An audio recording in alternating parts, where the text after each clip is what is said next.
зовут Витя Соловьев. Я хожу в детский сад «Рощинка», который находится в Сайсарском округе. И рядом с нашим детсадом находится улица Мерзлотная. И на этой улице есть институт мерзлотоведения. И сейчас наша скайп-абонент раскроет вам его секреты.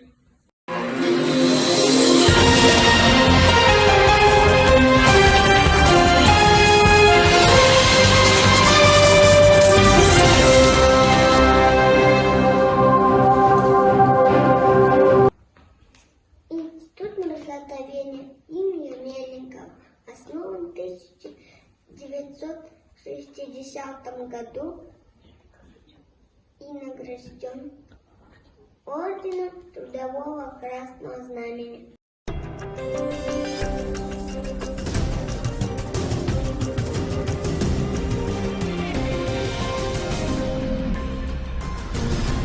В настоящее время в состав института входит 10 лабораторий, 2 мерзлотные станции, криохранилища и знаменитая шахта Шульгина.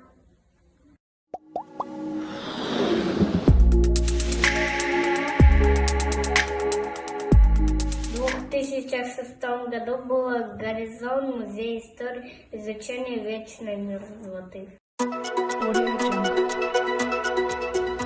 Перед зданием стоит памятник доисторическому гиганту мамонт.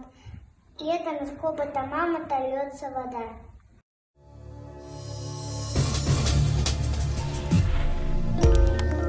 Большой интерес вызывают экскурсии в подземную научную лабораторию.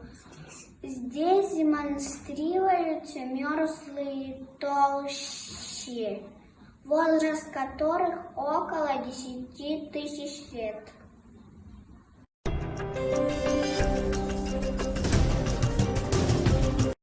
Эти подготовительных групп ежегодно ходят на экскурсию в музей мерзлотоведения.